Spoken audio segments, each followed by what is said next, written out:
귀한 찬양 감사드립니다. 자, 오늘 이제 2026년 새해 첫 달이 밝았으니 이제 요절을 또 새로운 요절을 또 외워보도록 하겠습니다. 여호수아서 1장 8절 말씀 요절 한번 외워보겠습니다. 자, 읽어볼게요. 다 같이. 자, 시작. 이 율법 책을 내 입에서 떠나지 말게 하며 주야로 그것을 묵상하여 그 안에 기록된 대로 다 지켜 행하라. 그리하면 내 길이 평탄하게 될 것이며 내가 형통하리라. 아멘.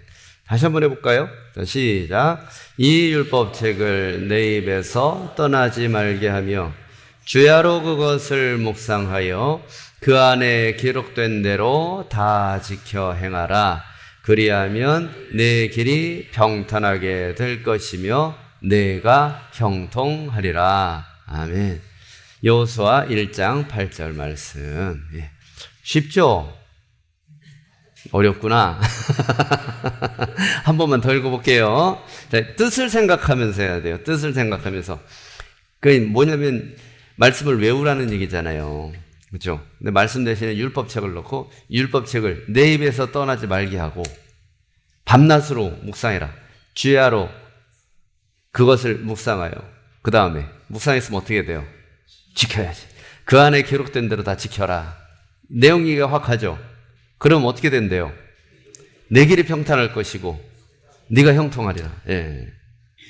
이거 쉽죠, 그죠? 내용 이해하니까. 예. 자, 다시 한번 읽어볼게요. 뜻을 생각하면서 읽어보세요. 자, 시작. 이 율법책을 내 입에서 떠나지 말게 하며 주야로 그것을 묵상하여 그 안에 기록된 대로 다 지켜 행하라. 그리하면 내 길이 평탄하게 될 것이요 내가 형통하리라. 여호수아 1장 8절 말씀. 자, 도전. 저를 보시고 자 외워볼게요. 자, 이 율법책을부터. 자, 시작. 이 율법책을 내 입에서 떠나지 말게 하며 주야로 그것을 묵상하여 그 안에 기록된 대로 다 지켜 행하라. 그리하면 내 길이 평탄하게 될 것이요 내가 형통하리라. 여호수아 1장 8절 말씀. 아멘. 잘하셨습니다. 자, 저 이 정도만 해도 훌륭합니다. 예, 다음 주에는 좀 더 좋아질 테니까 너무 걱정하지 마시고. 자, 오늘 예배 참석하신 여러분들 하나님의 은혜와 평강을 충만하게 누리시기를 축복합니다. 자, 우리 옆에 분들과 함께 인사 나눕시다. 우리 함께 성령 충만합시다. 인사하십시오. 자, 여러분 항상 성령 충만하시기 바랍니다. 자, 올 한 해 뭐죠? 여기 한번 읽어볼게요. 네. 우리 교회는 어떻게 세워진다고요? 복음의 은혜로 세워집니다.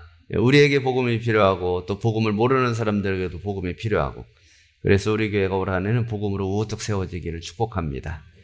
자, 오늘 우리 책별로 한 권씩 보고 있는데 이제 신약 성경도 엄청 많이 왔어요. 그렇죠? 몇 개 안 남았어요. 절반 이상 와서 이제 서신서도 이제 몇 개 안 남고 이제 요한계시록 하면 이제 끝나요. 걱정이에요. 이거 끝나면 또 뭐 해야 되나. 근데 여러분은 걱정 안 하셔도 돼요. 그렇죠? 여러분 걱정 안 되잖아요. 예, 그래 저도 걱정 안 하기로 했습니다. 예, 우리 전할 말씀, 나눌 말씀은 많으니까. 근데 여러분, 이거 책별로 성경을 이렇게 연구할 때 맨 처음에 제가 여러분들한테 당부드린 게 있어요. 이거 왜 한다고 그랬죠? 혹시 기억하세요? 책별로 한 권씩 보는 이유. 이게 한 40개 보다 보니까 왜 하는지 이유를 잊어먹었죠. 그러니까 그냥 그 다음 게 뭐지? 그렇게 하고 그냥 왔죠. 그렇죠? 요거 하는 이유는 뭐냐면 읽을 때 이해도를 높이려고 하는 거예요. 말씀을 그냥 맹목적으로 읽는 거 그냥 읽는 것도 좋은데 이 성경이 왜 기록됐고 이 성경이 도대체 어떤 목적이 있고 어떤 교훈을 주는가 어떤 배경에서 어떤 이야기를 우리가 하고 싶은가를 이해하고서 읽으면 조금 더 이 성경을 읽는데 가까이 다가갈 수 있어요. 사실은 우리가 가지고 있는 이 성경이 현대어로 많이 바뀌기는 했어도 그래도 아직도 어려워요. 이게 원래부터 한국말로 지어진 것도 아니고 원래는 외국말이잖아요. 그걸 번역을 해서 하다 보니 그렇다 보니까 좀 더 번역상의 어려움도 있을 수 있고 막 그래요. 그래서 이게 기록 목적을 알지 못하면 도대체 바울이 이 타이밍에서 왜 이 얘기를 했는지 우리가 굉장히 오랜만에 들어와서 알고는 있는데 도대체 이게 왜 그러는 건지 알 수가 없단 말이죠. 그런데 그 상황을 이해하면 이 말씀이 이래서 얘기한 거구나. 이해를 할 수 있게 될 겁니다. 자, 그러면 오늘 에베소서 볼 건데 바울이 쓴 편지 중에 특징적인 게 있어요. 감옥에 갇혔을 때 쓴 편지가 있습니다. 그걸 뭐라고 부르냐? 옥중서신이라고 불러요. 감옥에 갇혀서 썼으니까. 왜 감옥에서 편지를 썼을까요? 안방에서 서재에서 쓰지 않고.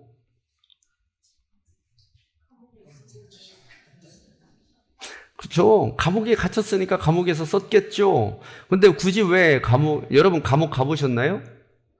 안 가봤죠? 저는 가봤을까요? 안 가봤어요. 근데 보니까 감옥에 들어가면 이게 편지를 제가 감옥에는 안 갔는데 이런 느낌이겠구나라는 느낌을 받았던 적은 있어요. 군대에서.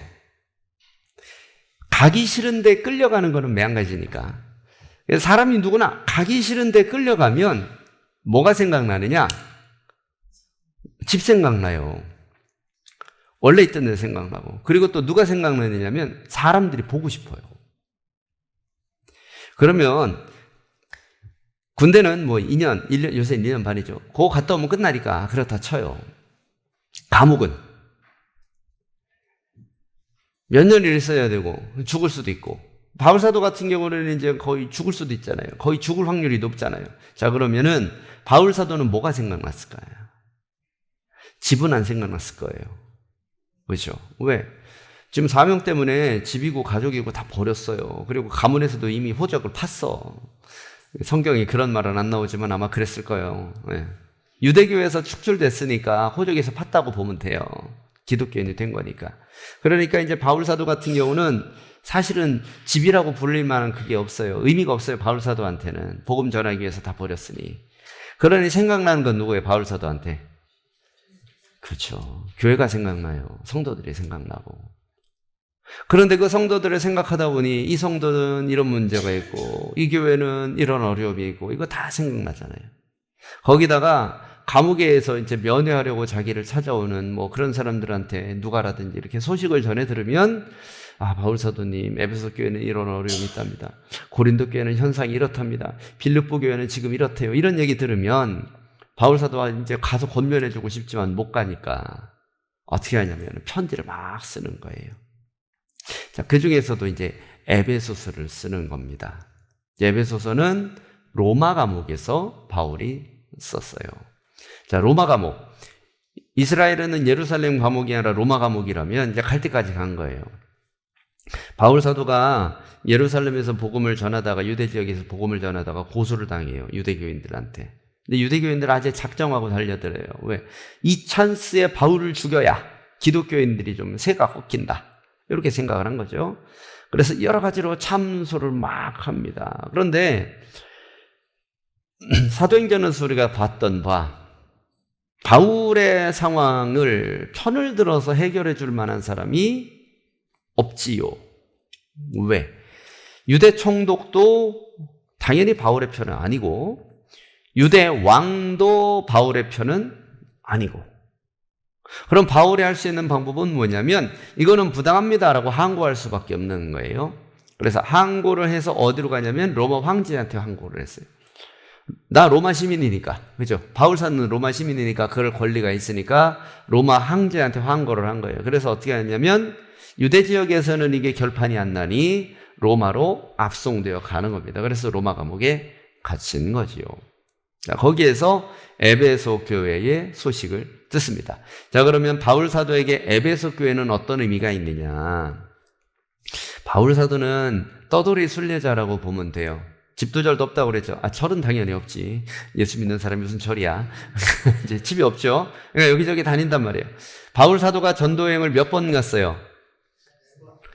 4번이라고도 하고 3번이라고도 해요. 근데 4번째는 로마로 압송돼서 가는 그런 거니까 그걸 빼면은 온전히 전도만을 위해서 떠난 전도여행은 3번이라고 보면 돼요. 자, 그 3번의 여행 중에 바울 사도가 가장 애정을 갖고 머무르고 싶어 했던 그 교회가 있어요. 그 교회라고 해봐야 이렇게 번듯하게 건물 있는 그런 교회는 당연히 아니죠. 거기는 성도들을 가리키는 거예요. 거기가 어디냐면 에베소예요. 자, 바울이 어디를 전도하고 싶었느냐? 바울은 어디를 전도하고 싶었냐면 예수님이 유언을 했어요. 뭐라고? 예루살렘과 온 유대와 사마리아와 땅끝까지 이르러 내 복음을 전하라. 그래서 바울은 어디로 가고 싶었던 거예요? 땅끝으로 가고 싶었어요. 땅끝으로 가고 싶었는데 이 당시에 땅끝은 어디냐면 동쪽으로 계속 가면 땅끝이라고 생각했어요. 아시아 쪽으로. 거기에도 사람이 살 거니까. 그래서 바울은 그쪽으로 가려고 했는데 꿈에 마게도니아 사람이 나타나서 뭐라 그래요? 와서 우리를 도우라 그런단 말이에요. 그래서 방향을 틀어서 마게도니아로 가요. 그래서 고린도 거쳐서 이렇게 올라갑니다. 그게 2차 전도여행. 그 2차 전도여행을 가면서 고린도를 찍고 다시 돌아오는 거예요. 그런데 갈 때는 이렇게 갔다가 올 때는 다른 길로 오잖아요. 그 다른 길로 오는 길목에 어떤 도시가 있었냐면 에베소가 있었던 거예요. 사실은 에베소에 원래부터 들리려고 해서 들린 건 아니에요. 오다 보니까 에베소인 거지. 근데 에베소에서 바울은 항상 하는 게 있어요. 어떤 도시든 새로운 곳에 가면 어디부터 가느냐? 여러분, 유대인들은 새로운 곳에 가면, 여행을 가면 어디부터 간다고 그랬죠? 그렇죠. 아우, 우리 수준이 높아. 한 번 가르쳐주면 다 회당을 가는 거, 회당. 바울 사도도 회당에 딱 갔어요. 뭐 하러 갔을까요? 바울이 회당에 간 이유. 뭘 전하러? 복음 전하러. 회당 가서 막 복음을 전하는 거예요. 회당에는 유대인들이 모여 있으니까. 어차피 바울은 복음을 전할 때 이방인이든 유대인이든 환영받을 생각은 안 했어. 우리야 선교제 가면은 선교사님들 나와서 환영해주고 현지인 교인들 나와서 환영해주고 그런 게 있지요. 근데 이 당시는 뭐예요? 돌 안 던지면 다행이에요. 바울 사도한테. 그래서 돌 맞아 죽을 뻔한 게 수십 번이에요, 진짜. 그러니 바울은 유대인이건 뭐시건 간에 아무 상관없어. 그냥 가서 복음 전하다가 뭐 죽으면 죽지 그러면서 전하는 거예요. 회당 가서 복음을 전했는데 와, 이 에베소는 회당에 모인 유대인들이 복음을 너무 잘 받아들이는 거예요. 이런 도시가 없어요. 가는 데마다 박해당하고 가는 데마다 돌 던지려고 그러고 가는 데마다 네가 뭐냐 예수가 뭐냐 뭐 이러면서 싸울러 댐비는 사람은 많았는데 이 에베소 사람들은 에베소에 있는 이 유대인들은 안 그런 거예요. 그래서 바울 사도는 너무 여기가 여기는 진짜 하나님이 교회와 복음을 위해서 예비하신 도시다라고 생각을 했던 것 같아요. 그런데 일단 로마에 보고하러 가야 되잖아요. 연보도 이제 고린도에서 얻은 연보도 이렇게 헌금도 있고 갖다 전달해주고 그래야 되니까. 근데 예루살렘에 가야 되는데 에베소 교인들이 잡는 거예요. 성도들 바울한테 감동받은 복음을 듣고 이게 영접한 사람들이 조금만 더 있다 가시면 안 돼요. 근데 어떻게 해요? 바울은 가야 되지. 우리 하나님의 뜻이 있으면 또 만날 겁니다. 그러고서 가는데 그냥 쑥 가기는 그러니까 거기에다가 유명한 두 사람을 남겨요. 부부야. 힌트. 여러분 맞춰봐요. 아는 사람이에요, 여러분. 브시 브리스길라와 아굴라를 남깁니다. 그래서 이 사람들이 에베소 교회 토대를 와요. 그래서 에베소 교회가 부흥합니다. 부흥해서 그 소식을 들은 거예요, 바울 사도가. 그래서 어떻게 하냐면, 에베소 교회 한번 가보고 싶다. 그래서 3차 전도여행을 가면서 에베소 교회에 가요. 그래서 그 에베소 교회에 얼마나 있었느냐? 2년이나 있다 가요. 바울이 1년 이상 머문 데가 없어요. 근데 에베소 교회는 2년이나 있다 가요. 얼마나 좋았으면, 얼마나 거기서 행복했으면. 그게 바로 에베소 교회입니다. 자, 그러면은 바울이 에베소 교회에 대한 애정이 있잖아요. 2년이나 목회를 했으니. 근데 지금 로마 감옥에 갇혀서 에베소 교회 소식을 들으니까 에베소 교회도 어려운 일들이 있다라는 거예요. 고린도 교회든 데살로니가 교회든 뭐 빌립보 교회든 어디든 교회는 다 어려움이 있게 마련이잖아요. 에베소 교회도 그런 소식이 들리니 잽싸게 편지지를 꺼내갖고 막 편지를 쓴 거예요. 그게 바로 뭐냐? 에베소서입니다. 그러니 에베소서에는 바울의 여기 그런 거 있잖아요, 여러분. 왜 손주 쳐다보면은 눈에서 꿀 떨어진다, 뭐 그런 거. 에베소 교회를 읽으면은 다른 편지랑 조금 달라요. 여기는 애정이 그득해요. 그래서 여러분이 에베소서를 읽으면 굉장히 따뜻한 느낌을 많이 받을 거예요. 고린도 전후서 우리가 봤지만 고린도 전후서는 어땠어요? 기억나요? 뭐 안 나도 돼요. 제가 얘기해 주면 되니까. 고린도 전후서는 우리가 봤을 때 일단은 전후서 두 통을 보냈다라는 것 자체가 문제가 심각하다는 얘기예요. 그렇죠? 에베소서는 에베소 전서, 에베소 후서예요? 아니죠. 하나만 딱 보냈잖아요. 이건 뭐냐면 다르다라는 거예요. 고린도는 고린도 전설 해결이 안 나요. 그러니까 고린도 후서까지 보냈어요. 그러니까 고린도 후서에는 어때요? 바울 사도에 마음이 불편해. 그럼 막 혼내요. 고린도 후서는 읽어보면. 네, 그죠? 근데 에베소서는 안 그래요. 따뜻한 느낌이 있어요. 자, 이게 바로 에베소서입니다. 그래서 여러분 에베소서를 읽으면 이게 정말로 온전하게 교회를 세워가는 것이 무엇인지 그것에 대해서 우리가 이제 에베소서를 배울 수 있어요. 교훈을. 자, 중심 메시지는 에베소서 1장 4절에서 5절입니다. 자, 읽어볼게요. 자, 시작.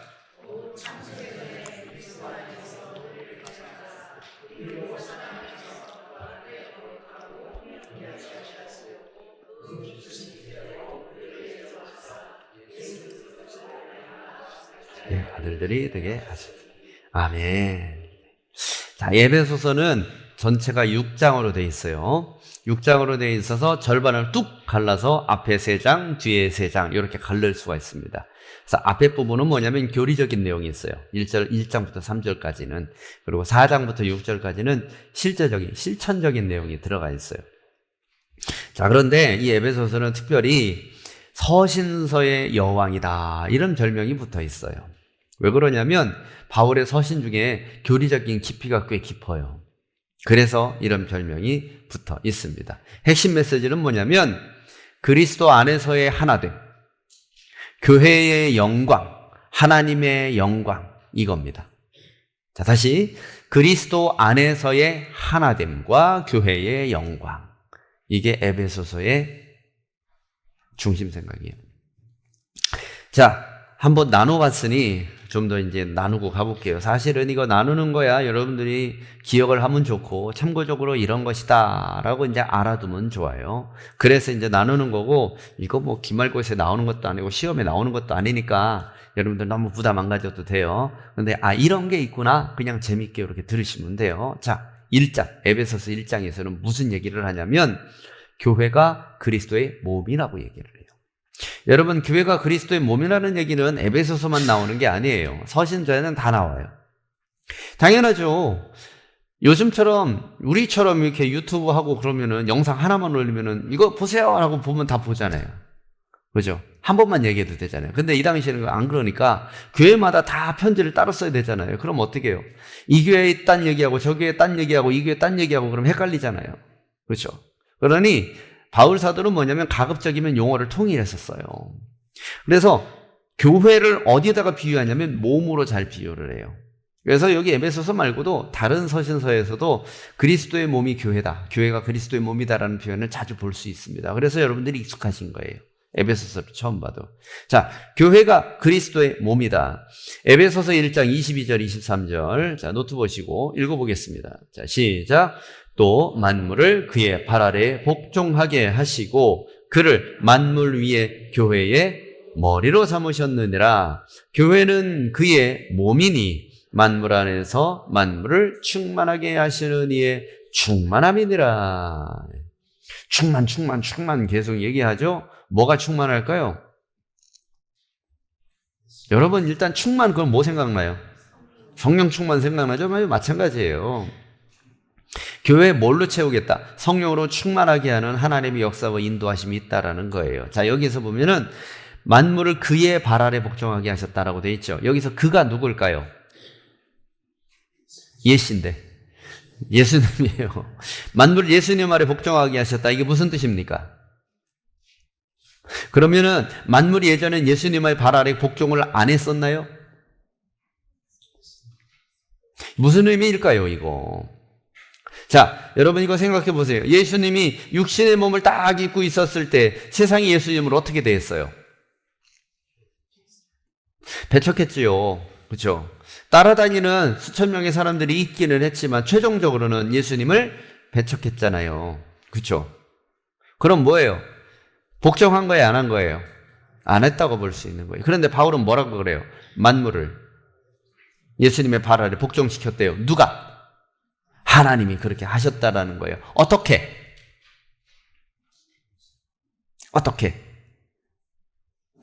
청칼을 들이대고 안 하면 뭐 찌른다. 이래서 이렇게 빨리 해. 위협해서 무슨 방법으로? 여러분 다 아는 건데 이거. 그렇죠. 십자가에 달려 죽으시고 부활하게 하심으로, 죽음을 정복하게 하심으로 복종하게 하셨잖아요. 여러분 온 세상 만물이 제일 두려워하는 게 뭐냐면 죽음이에요. 인간에게, 생명체에게는 죽음이라고 표현하고, 그런 그 인간 이외에 생명이, 동물 이외에 다른 것들은 소멸, 멸망이라고 표현하고, 인간에게도 해결되지만, 어쨌든, 소멸이든 멸망이든 죽음이든 그게 제일 무서운 거예요. 근데 예수님이 부활했다라는 거는, 죽음이 예수님을 이긴다, 못 이긴다? 못 이긴다. 죽음은 예수님을 못 이긴다. 그렇죠? 그러면, 피조물들이 제일 무서워하는 죽음이 못 이기는 예수님. 그러면, 피조물들은 예수님의 앞에 어떻게 해야 돼요? 납작 엎드려야죠. 그 얘기예요, 이거. 그죠? 부활이라는 게 그래서 예수님이 창조세계의 법칙인 죽음의 질서 아래 놓이지 않았다라는 걸 증거하는 굉장히 중요한 사건이에요. 그러니까 이 부활을 갖다가 인간의 착각이니 영적으로만 봐야 된다는 하는 얘기는 다 안 맞는 얘기가 되는 거예요. 만약 예수님이 육신의 죽음도 극복하지 못하면 그 예수님은 신이 아닌 거예요. 피조물이지. 그렇죠? 이해가죠? 무슨 얘기인지. 그러니까 예수님이 육신적으로도 부활을 했다라는 게 바로 이거예요. 그런데 그렇게 부활하게 하셔서 하나님이 예수님을 그렇게 하셔서 그게 끝이냐? 바울은 그렇게 얘기하잖아요. 그게 끝이 아니고 예수님을 만물 위에 교회의 머리로 삼으셨다라는 거예요. 이게 바울 사도 얘기예요. 모든 것 위에 예수님이 계시니까 교회 위에도 뭐가 있다라는 거예요? 예수가 있다라는 거죠. 세상의 어떤 교회도 예수님을 뛰어넘을 수는 있다, 없다? 없다. 그 얘기예요. 그러니 모든 교회는 예수님의 말씀에 다 복종하라, 순종하라. 그 얘기인 겁니다. 예. 그러면은 교회는 무슨 의미가 있느냐? 바울 사도는 이렇게 정의해요. 교회는 예수님을 잘 섬기되, 종으로 섬기든 주인으로 섬기든 뭘로 섬기든 했던 섬기되 개념을 어떻게 가져야 되냐면 몸인 것처럼 해야 된다라는 거예요. 자, 이게 무슨 얘기인지 한번 볼게요. 요 A라는 사람이 제 말을 잘 들어요. 그러면 뭐라고 불러요, 이 사람들이? 그런 말 들어봤어요? 야, 이 양반은 우리 담임 목사님이 오른팔이요. 그런 거. 우리 교회는 오른팔은 없어요. 네. 오른팔만 중요한 거. 왼손잡이는 왼팔이 더 중요하지. 왼발이든 오른팔이든 새끼발가락이든 상관없이 그거는 우리가 일반적으로 쓰는 그런 상용구잖아요.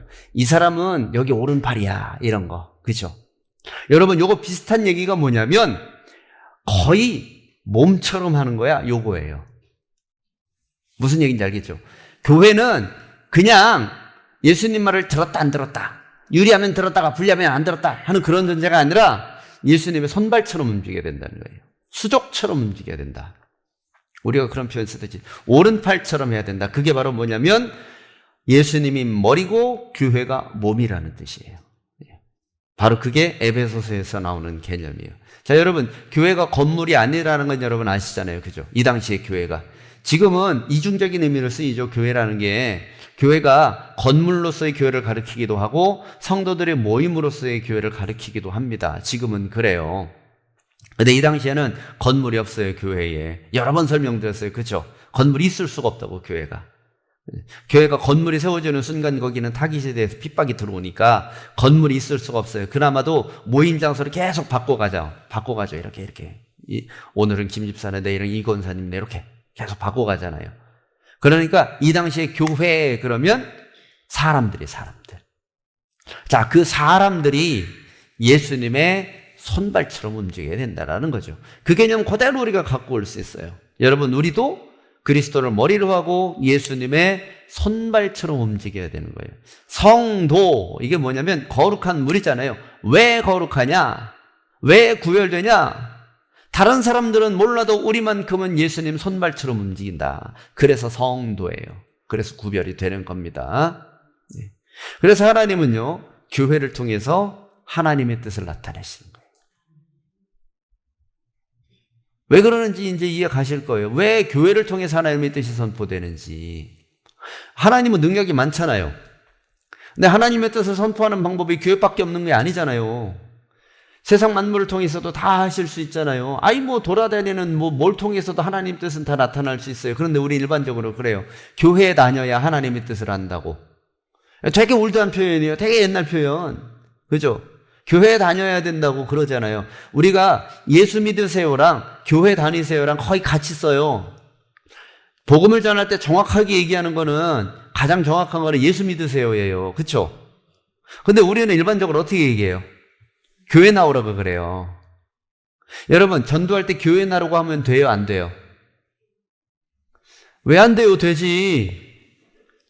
여러분, 사람들한테 피부로 와닿는 건 뭐냐면 예수 믿으세요보다 교회 나오세요. 그게 더 쉬워요. 왜? 예수 믿으려면 뭘 해야 되는지 개념이 없어, 사람들은. 근데 교회 나오라고 그러면은 교회가 어디? 조천이, 거기 신분로 25, 250 거기 삼계탕 우체국 앞에 이렇게 안단 말이에요. 거기로 가면 되는 거예요? 언제 가요? 이렇게 된단 말이죠. 그래서 우리가 쉽게 교회 나오세요라고 얘기를 해요. 한간에는 그거는 복음이 아니다라고 얘기를 해요. 복음이 아닌 건 맞죠. 교회 나오라는 게 복음은 아니에요. 복음은 예수 믿는 거지. 그런데 일단 예수 믿으려면 어떻게 해야 돼요? 교회를 나와야 돼요. 그러니 정확하진 않아도 그래도 써도 되기는 해요. 그런데 최종적으로 우리가 예수 믿으라고는 얘기는 해야지, 당연히. 그럼에도 불구하고 우리가 교회 나오세요라는 말이 의미가 있는 게 뭐냐면, 하나님이 당신의 뜻을 어디를 통해서 나타내시느냐? 교회를 통해서 나타내요. 당연한 거 아니에요? 내 말을 잘 듣는 사람을 통해서 내 뜻을 전달하지. 돌아다니는 사람한테 저희 잠깐만 와봐요, 제가 할 말이 있는데 이것과 좀 전하세요 라고 한다고 이 사람 말 들어요? 당연히 안 듣죠. 나랑 친한 사람, 내 말 평소에 잘 듣던 사람, 그런 사람한테 얘기를 하는 거죠, 당연히. 그래, 하나님이 당신의 뜻을 누구한테 얘기해요? 우리한테 얘기하는 거예요, 교회한테. 그래서 여러분, 하나님이 교회를 통해서 그렇게 역사하신다, 지혜를 전달하신다, 그렇게 얘기가 되는 겁니다. 자, 그게 바로 교회가 그리스도의 몸이라는 개념이에요. 앞으로도 몇 번 더 나올 테니까, 지금 당장 이해가 안 간다고 해도 여러분 걱정하지 마세요. 한 두어 번 더 설명할 일이 있을 테니까 그때 가서 또 이해하시면 되지 뭐. 그때가 아니면 내년에 한 번 더 하겠지. 여러분 너무 걱정하지 마요. 자, 2장에서는 좀 더 나가요. 그리스도의 몸이다, 여기서 그치지 않고 교회가 하나님의 권속이다, 이렇게 얘기해요. 권속. 좀 유식한 말 같은 게 나왔어요. 자, 에베소서 2장 19절 읽어보세요. 시작.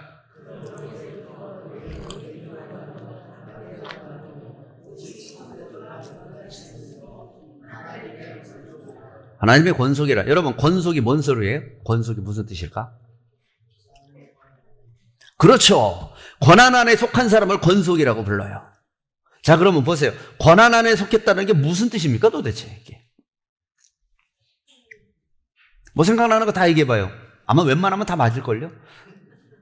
권한 안에 속했다.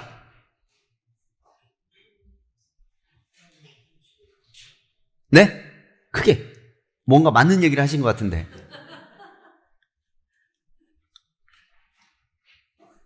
그럼 이거부터 생각해봐요. 하나님의 권한은 뭘까? 우리를 향한 하나님의 권한. 어떻게요? 그렇죠. 자녀 삼아주셨어요. 그럼 뭐예요? 우리에게 주어진 권한은 자녀로서의 권한이겠지. 또 그것밖에 없어요? 그거 하나만 해도 충분하기는 하지만 그래도 또 있을 것 같은데. 이런 것도 한번 생각해봐요. 생사여탈의 권한. 우리의 생사여탈의 권한 하나님이 갖고 있을까요? 안 갖고 있을까요? 안 가지고 있다고 생각하시면 여러분 곤란한 거예요. 하나님은 우리를 죽이기도 하고 살리시기도 한단 말이에요. 생사여탈의 권한도 갖고 있어요. 그 권한도 속해 있어요. 자, 또 복주, 훌륭한 거예요. 지금 그 얘기하려고 그런 거예요. 권속이라는 게 우리가 어디에 소속되면은 좀 피곤하겠는데 이런 생각 들어요. 그죠? 이게 저기 뒤에다가 게시판에다가 속회 이렇게 써붙여놨잖아요. 그리고 제가 광고도 했잖아요. 혹시 속회에 편성되고 싶으신 분은 얘기하라고. 얘기한 사람 있을까요? 없을까요? 아무도 없어요. 왜 없을까요? 여러분, 이게 어느 조직에 소속된다는 게 엄청 부담되는 일이에요. 이게 쉽지 않아요. 내가 어느 조직에 소속돼서 들어간다는. 이게 인간이 본능적으로 그래요. 내가 어느 조직에 소속되면 조직을 위해서 내가 무슨 어떤 희생을 해야 될 것 같고 뭘 해야 될 것 같고 그렇지 않으면 그렇단 말이에요. 그런데 여러분, 처음에는 그런 생각 가졌는데 한번 그렇게 들어가서 활동을 해보면 어때요? 생각보다 괜찮네. 그죠? 생각보다 괜찮아요. 오히려 뭐 좋은 것들도 많아요. 이런 것도 있네. 그죠? 자, 권속. 하나님의 권세 아래 속한다. 이러면 뭔가 막 부담스러워, 사람들이. 왜? 야, 이게 하나님을 믿으면 일단은 내가 좋아하는 술을 못 먹잖아? 그런 거. 야, 이거 하나님의 그거 속하면 일단은 내가 내 마음대로 좀 하기 힘들지 않나? 일단 일요일 날마다 내가 저기 놀러 가야 되는데, 낚시를 가야 되는데 그걸 못 갈 것 같은데. 그죠? 이게 권속이 된다는 거, 어떤 조직에 속한다는 거는 뭔가 제약을 많이 받는 느낌이 들어요. 그런데 여러분, 지금 하나님의 권세 아래 속한 여러분들은 예수 믿으니까 어때요? 곤란해, 이러면. 이거를 생각하고 얘기 안 하는 것 자체가 하나님 서운하신 일이에요. 네. 여러분, 좋아요? 안 좋아요? 뭐가 좋아요?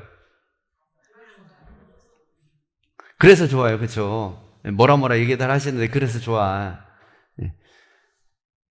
여러분, 예수 믿는 게 부담으로만 돼 있으면 안 돼요. 좋아야지. 옛날에 좋았던 기억 갖고 지금 좋으면 안 돼요. 지금도 좋아야지. 여러분, 예수 믿으면 뭐가 좋아요? 라고 누가 물어보면은 1초 만에 툭 튀어나올 수 있을 만한 좋은 게 있어야죠. 이거부터 물어봐야겠다. 여러분들 수요 예배 나오잖아요. 왜 나와요? 뭐가 좋아요? 그게 교과서에서 배운 대로 얘기하지 마시고. 솔직히 우리 억지로 나올 때도 있어요. 그렇죠? 뭐 우리끼리니까 솔직하게 닦아놓고 얘기해요. 지금 유튜브 해봐야 지금 4명 보던데. 전 세계적으로. 네? 뭐예요? 소문날 일은 없으니까. 여러분, 의무감으로 그냥 나오는 것도 귀해요. 근데 좋아서 나오는 걸 못 이겨요. 여러분, 와서 행복해야 돼. 하나님의 권속이 되는 게 행복해야 된다요. 예수의 권속이 되는 게 내가 좋고 행복해야. 그래야 신앙생활 하는데 즐거움이 있지. 이놈과 언제까지 해야 되나? 이놈과 선교회를 그냥 내가 때려치고 말지. 내가 막, 이 사역 내가 이러라고 했나? 막 그러면은, 여러분, 그거 신앙생활 하겠어요, 그거. 저는 그래도 참 우리 교회 참 아름답고 좋은 게 뭐냐면, 제가 시키는 게 별로 없는데도 다들 알아서들 잘하셔. 왜 이렇게 평일날 교회로 오는 거야, 도대체? 귀찮게. 귀찮은 거 농담이고. 근데 저는 그런 교회 평소에 와서 막 이렇게 하시는 분들 보면, 참 귀해요. 저거 누가 월급 주고 저건 억지로 해서 오나. 좋으니까 오는 거지. 책임감에서 오기도 하겠지만 그 책임감조차도 내가 행복하니까 책임을 지려고 하는 거잖아요. 그러니까 하나님의 권속이 된다는 건 뭐냐면 하나님의 은혜와 축복도 더불어서 누린다는 의미가 돼요. 조직에 속하면 의무가 생겨요. 당연히. 대한민국 국민이 되면 대한민국 국민이 가진 의무도 같이 가지게 돼요. 국민으로서 해야 되는 의무가 있죠. 세금도 내야 되고 남자들은 군대도 가야 되고, 그죠? 국가도 지켜야 되고 뭐 그런 것들이 있잖아요. 학교도 열심히 다녀야 되고 뭐 그런 의무들이 있단 말이에요. 그런데 그것과 별개로 또 권한도 있잖아요. 마찬가지예요. 하나님의 권속이 되면 하나님이 주시는 은혜와 권한이 있어요. 그런데 보세요. 하나님의 권속이 되기 전에는 어땠는지, 스테이터스가, 인간이. 바울 사도는 이렇게 표현해요. 영적으로 죽었었다. 허물과 죄로 죽었던 너희를 살리셨느니라. 2장에 그런 말씀이 나와요. 들어봤죠? 허물과 죄로 죽을 인간들, 죽을 존재들, 우리가 권속이 되기 전에 또 불순종의 아들들, 이런 표현 들어봤죠? 네. 자, 불순종의 아들들, 여기 불순종은 누굴까요? 사탄이에요. 사탄이 왜 사탄인지 알아요? 하나님을 배반했으니까, 거역했으니까 사탄이에요. 그 사탄의 아들을 바울 사도는 뭐라고 표현하면 불순종의 아들이라고 표현하는 거예요. 자, 그럼 사단이 망할 때 같이 망하는 거예요. 원래는 그랬단 말이에요. 권속이 되기 전에는. 또 본질상 진노의 자녀 들어봤어요? 본질, 원래 인간이 본질적으로는 진노의 자녀. 누구의 진노일까요? 하나님의 진노. 하나님의 진노를 사서 죽을 수밖에 없는 인간들이었단 얘기예요. 원래는. 그런데 그 우리를 하나님이 어떻게 하셨느냐? 4개를 하셨어요. 자, 첫 번째 뭐냐면 그리스도와 함께 살리셨어요. 우리를 권속이 되게 하시기 위해서 그리스도와 함께 살리셨고, 두 번째는 그리스도와 함께 하늘에 앉히셨고, 이거 에베소서의 표현이에요. 그리고 하나님의 은혜의 지극히 풍성함을 나타내 보여주셨고, 은혜를 받게 하셨고, 그리고 4번째는 믿음으로 말미암아 구원받게 하셨고. 예, 다 적었어요?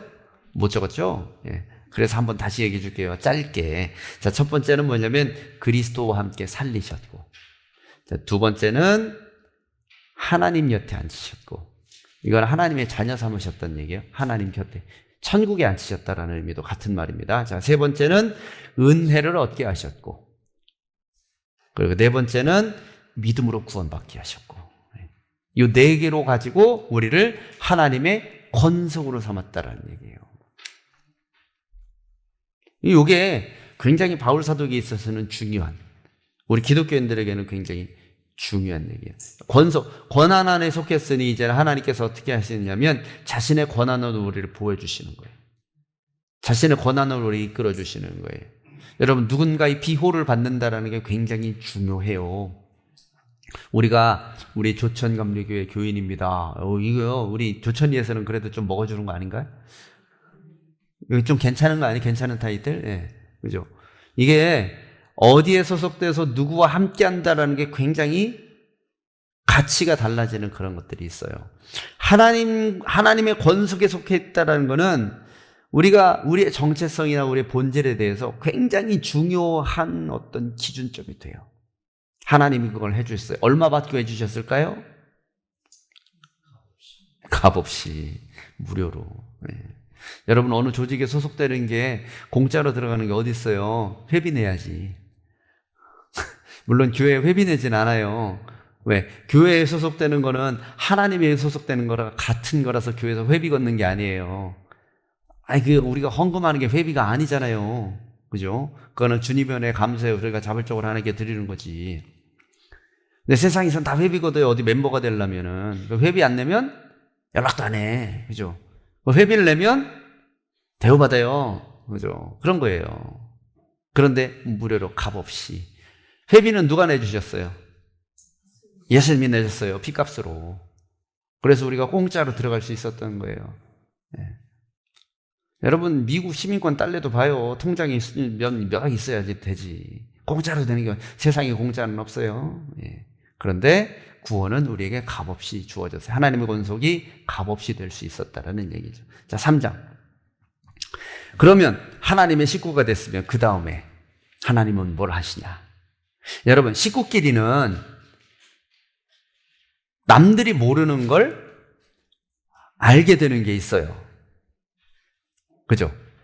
그게 뭐냐면 비밀을 알게 된다라고 얘기를 해요.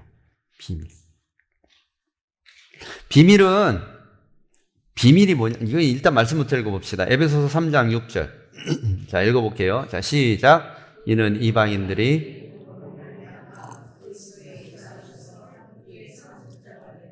함께 지체가 되고 함께 자가 됨이라. 네. 자, 함께 상속자 되고 함께 지체되고 함께 약속에 참여한 자가 됐다. 다 함께 한다는 얘기죠. 이거는 권속이라는 개념하고 같이 일맥상통하는 개념인데 식구가 됐다라는 뜻이에요. 식구가. 자, 그럼 식구가 되면은 비밀이라는 것을 같이 공유하게 돼요. 여러분, 비밀이라는 거 한번 얘기해 볼게요. 비밀이 뭡니까? 비밀. 비밀이 뭐예요? 아이, 너무 복음의 비밀 말고 비밀 자체 개념. 뜻, 비밀이라는 단어의 뜻. 예. 남들 모르고 나만 아는 거. 그렇죠? 맞아요? 그렇게 알고 계시죠? 그때 한번 생각해 봐요. 남들 모르고 나만 알고 있는 게 있나, 세상에? 여러분, 살다 보면은 나만 아는 줄 알았는데 다 알아. 그렇지 않아요? 가만히 생각해 보면 내가 제일 신뢰하는 사람한테 이거 비밀인데 어디 가서 얘기하지 말어. 얘기한 적이 있어. 그렇죠?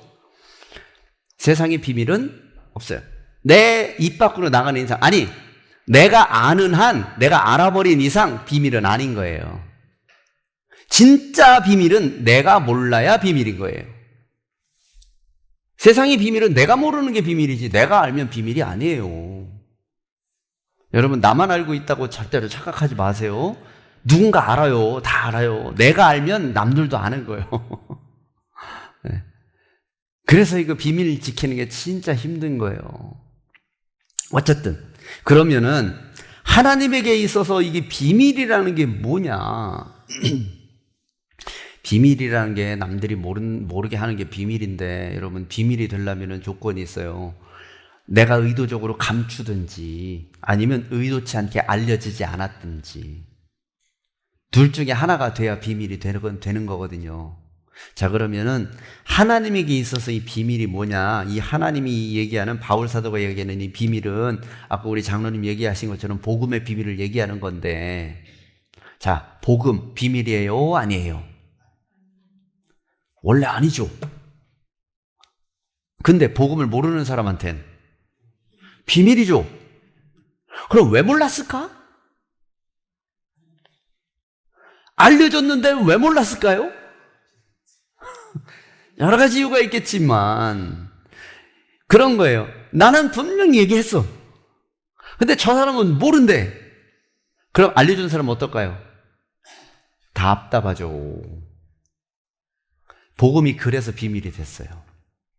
근데 생각해보면 예수 믿기 전엔 나도 그랬어요. 누군가 나한테 예수를 얘기해줬어요.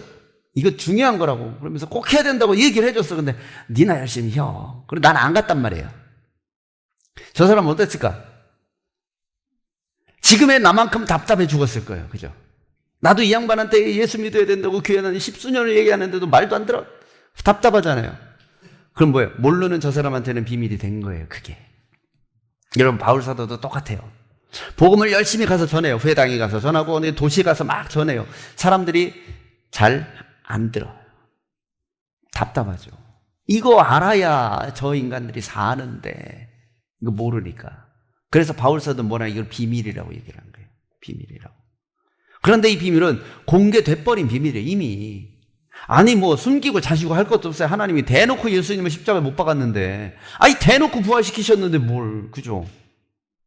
몰래 007 작전으로 무덤에서 예수님을 쑥 빼낸 게 아니에요. 아니 무덤문을 열고 가셨잖아요. 그냥 그 열 때도 어때요? 군인들이 지키는 상황 안에서 그냥 열었잖아요. 그냥. 그렇죠? 비밀이라면은 공작원을 보내서 슉 해갖고 그 지키는 군인들 팍 해서 기절시키고, 자 예수님 빨리 나오세요, 이렇게 해야지 비밀이잖아요. 근데 예수님 부활시킬 때 어떻게 했어요? 하나님이 우르릉 쾅쾅 뭐 천사 보내가지고 무덤문 활짝 열어놓고 군인들이 이거 뭔 일이야 뭐 도망치게 해놓고, 그죠? 예수님은 거기 태연히 여기 앉아있다가 누구 안 오나 이러고 있다가 그냥 걸어 나오셨잖아요. 그냥. 그러면서 그 앞에서 울고 있는 마리아한테 가서 너 뭐하니? 얘기도 거시고, 그 다음에 내 산에 내려가서 500명한테 다 모이고 다니셔서 얘들아 나 왔다 이러면서, 그죠? 갇혀있는 제자들한테도 야 여기 너 만져볼래? 막 그 손바닥 만져볼래? 이것도 다 하셨단 말이에요. 가리고 자시고 할 것도 없단 말이에요. 근데 사람들이 안 믿으니까 이게 비밀된 거예요. 바울은 그걸 얘기하는 거예요. 자, 그런데 그걸 어떻게 깨달았느냐? 이 비밀을 깨달으니까 몰랐었던 내 과거가 생각이 나는 거예요. 야, 이게 굉장한 거였구나. 이렇게 알게 된 거죠. 그래서 비밀이라는 단어를 쓴 겁니다. 프로세스가 뭐냐면 하나님이 이미 다 공개를 하셨어요. 공개를 하셨는데 이거를 먼저 깨달은 자가 있다는 얘기예요. 그 깨달은 자들을 통해서 깨닫지 못하는 자에게 이 비밀을 계속 공개하더라. 그 예가 뭐냐면, 얘들아, 너희들이 복음을 알게 된 게 내가 먼저 깨달았고, 바울 사도가 내가 먼저 깨달았고 그 비밀을 너희에게 공개를 했다라고 얘기를 하는 거죠. 그러면서 얘는 뭐냐면, 구약의 사람들은 이걸 몰랐어 라고 얘기하는 거예요. 구약의 이스라엘 백성들, 유대교에 빠져있는 사람들은 이 비밀을 몰랐었다, 안타깝다라고 얘기를 하는 거죠. 자, 그럼 교회는 누가 모이느냐? 그 비밀을 깨달은 자들이 모인 게 교회라는 거예요. 그게 바울사도의 최종적인 결론이에요. 자, 교회는 예수 그리스도의 비밀을 깨달은 사람들이 모인 게 교회다라는 거죠. 그러면 예수 그리스도의 비밀을 깨달은 자들을 가만히 보니까 유대인, 비유대인 구분이 있어요, 없어요? 있어요, 없어요? 없네. 그죠? 아니, 유대인이 아닌 사람들은 할례를 안 받은 헬라인도 와서 예수 믿고 있잖아요. 그죠? 에베소 사람들 중에, 물론 유대인도 예수 믿지만, 노인, 아이 구분 있어요, 없어요? 없대. 이것도 없네요. 남녀 구분은 없잖아요. 프리스길라 아굴라. 그죠? 남녀 구분도 없어요. 종과 자유인 없어요. 주인하고 종하고, 집에서는 주인님, 종님은 안 하는구나. 그러는데 교회에 오면 우린 다 한 형제, 한 자매 이러면서 같이 살아. 이거 자체가 놀라운 일이라는 거죠. 그래서 교회는 그렇다라고 얘기를 합니다. 자, 그러면은 그 교회는 앞으로 어떻게 되냐? 바울서는 이제 4장부터는 교회가 앞으로 어떻게 되는지를 알려줘요. 4장부터 6장까지가 부르심을 받은 일에 합당하도록 해라 라고 첫 번째 얘기를 해요. 4장에 1절 시작. 그러므로 주 안에서 갇힌 내가 너희를 권하노니 너희가 부르심을 받은 일에 합당하게 해라. 부르심을 받았대요. 누구한테? 하나님한테, 예수 그리스도한테 부르심을 받았대요. 왜 불렀을까요? 아니, 여러분들은 사람을 왜 불러요? 집사님 일로 와봐요. 왜 불러요? 할 말이 있으니까 불렀겠죠. 하나님은 왜 불렀을까? 할 말이 있으니까 불렀겠죠. 그 할 말은 뭘까요? 그쵸, 복음 전하라. 뭐 다 하시면서 왜? 그게 뭐냐면 부르심을 받은 일에 합당하도록 하라는 거예요. 왜 우리를 불렀는지. 그러니까 교회 안에서 뭐 바울파니 베드로파니 싸울 필요가 없어요. 그것 때문에 부른 게 아니라는 거예요. 방언 받았니 안 받았니 그거 갖고 얘기할 필요가 없다는 얘기예요. 그것 때문에 부른 게 아니니까. 하나님이 우리를 부른 건 뭐예요? 예수를 전하라고, 복음을 전하라고 불렀다는 얘기예요. 그게 첫 번째입니다. 그래서 그걸로 하나 되어야 된다는 거예요. 생각은 다 다를 수 있잖아요. 아이, 그거 어떻게 똑같을 수 있어요? 여러분, 같이 사는 부부도 생각이 다른데 죽을 때까지 생각이 하나 될 것 같아요? 여러분 살아보니 어때요? 도저히 답이 안 나오잖아요. 그래서 한 40년 살면 어때요? 40년까지 갈 것도 없지. 그냥 그러니라 그러고 살자네. 그냥 포기하고. 여러분, 인간관계는 다 똑같아요. 한 배에서 난 형제도 다 달라요. 근데 그 다름 갖고 뭐라고 할 수는 없어요. 교회도 마찬가지예요. 그러니 생각이 다 다르니까 교회도 사람들이 모이면 시끄러워요. 저는 이렇게 생각합니다. 아이고, 저는 그렇게 생각하는데요. 나는 아니라고 생각하는데요. 아이고, 아무거나 하요. 뭐 그러면서 싸운단 말이에요. 교회는 다. 그런데 이거 하나만은 같아야 돼. 어떤 거? 복음 하나만 같아야 돼요. 이게 바울사도 얘기해요. 다른 건 필요 없다. 복음 하나로는 같아야 된다고요. 그게 부르심을 받은 일에 합당한 겁니다. 그러니까 교회 안에서 하나의 마음으로 통일돼야지 다르다고 갈라치고 싫다고 배척하고 그러면 안 돼요. 그거는 하나님이 우리를 부르신 그 목적에 완전히 배제되는 일이에요. 반대되는 일이에요. 자, 5장에서 뭐라고 그러냐면 이거 비유를 참신해요. 바울사도가 참 머리가 좋아요. 자, 에베소서 5장 23절 읽어보겠습니다. 시작.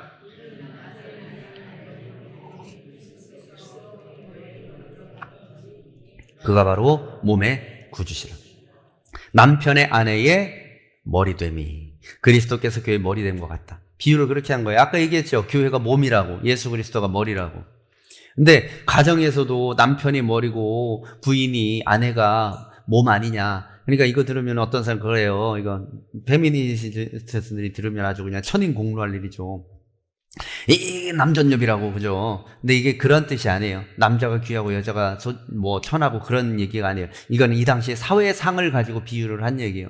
물론 바울도 유대인이니까 어느 정도 그런 얘기가 있을 수 있었겠죠. 요새로 비유하자면 요걸 그대로 갖고 와서 이걸 갖고 그렇게 해석하시는 분이 있어요. 이거 봐라, 성경에 나오는 어디 여자가, 예전에 저희 아버지 살아계실 때 그러셨어요. 에베소서 설교 듣고 오시면은 목사님 설교 들었지? 어디 여자가 막 그러셨어요. 우리 어머니한테. 어이가 없었죠. 그죠? 그런 해석을 하는 게 아니에요. 그게 아니라 교회가 그리스도의 몸인데 이거를 어떻게 해석해야 되냐면 남편과 아내 관계를 해석을 하는 거예요.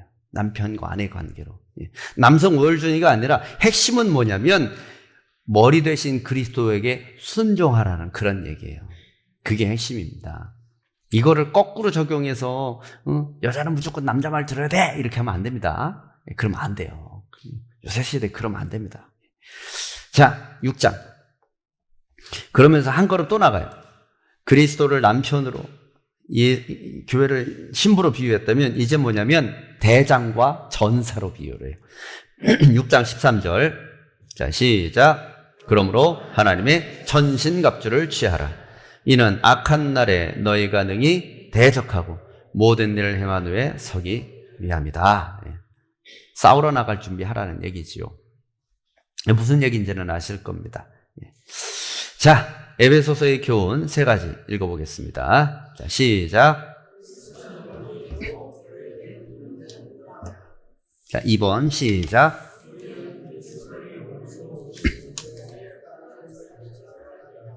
자, 3번.